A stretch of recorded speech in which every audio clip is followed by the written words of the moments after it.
nous allons transformer les graines en huile de tournesol, car la Côte d'Ivoire importe la quasi-totalité de l'huile de tournesol. Donc juste pour ça, juste pallier à cette importation-là, et nous savons dans les années à venir, la demande en huile de consommation d'huile domestique va faire que croître. Donc le fait de pouvoir transformer directement en huile de tournesol et ses dérivés, cela va permettre aux Ivoiriens d'avoir accès à cette huile-là. Et cette huile-là, nous le savons qu'elle est dans la fabrication de la mayonnaise, des conserves de thon et ainsi de suite. De retour en Côte d'Ivoire, après une expérience à l'étranger, Adams Doumbia, jeune entrepreneur, se lance dans la culture du tournesol pour transformer l'agriculture locale. Son ambition? Développer des produits dérivés qui revitaliseront le secteur agricole. Plongez dans ce projet. Bonjour agence Ecofin, bienvenue à Odjene, plus précisément à Kaonso. Découvrez avec moi la culture de tournesol.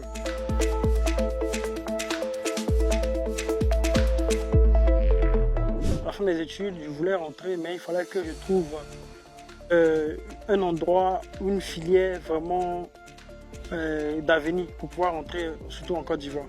Donc dans mes recherches, j'ai vu qu'en Europe, on utilisait l'huile de tournesol.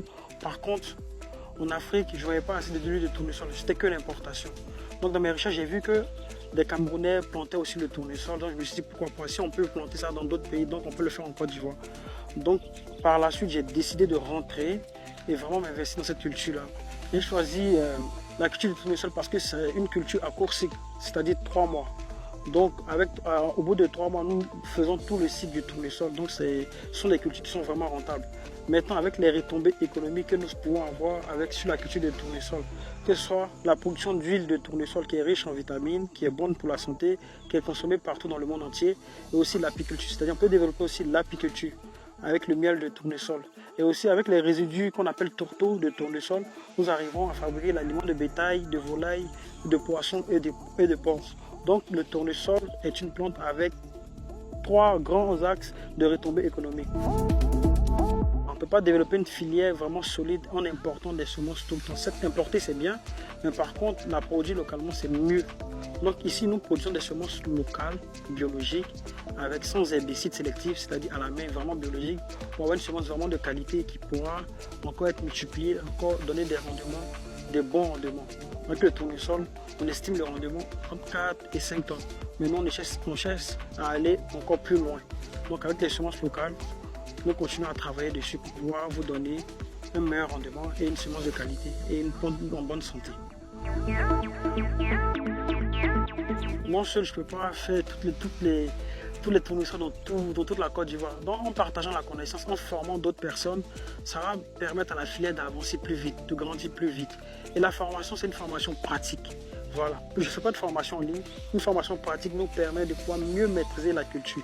Je me déplace dans votre parcelle, on apprend les techniques, on discute sereinement sur la filière tournesol, on donne tout ce qu'il y a à donner et on donne tous les enseignements pour que la personne qui s'intéresse vraiment au tournesol ait le maximum d'informations. La culture intéresse pas mal de monde, je vois beaucoup de réactions sur la toile, je vois beaucoup de réactions, un peu plus de nous, beaucoup de questions. Donc le plus important pour moi, c'est qu'on travaille en réseau, c'est qu'on s'y mette vraiment et on travaille vraiment en réseau pour faire avancer cette culture-là plus rapidement. Voilà, tout seul, c'est pas possible, mais ensemble, on va forcément aller plus loin, on va aller jusqu'à la transformation plus rapidement.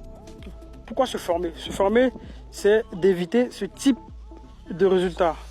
Avec la formation, avec l'itinéraire technique et les fiches techniques que nous offrons, nous arrivons à avoir une plante avec toute la maturation des graines. Après maturation, par le poids de la graine, la plante se courbe parce que la tête est remplie et a énormément de graines.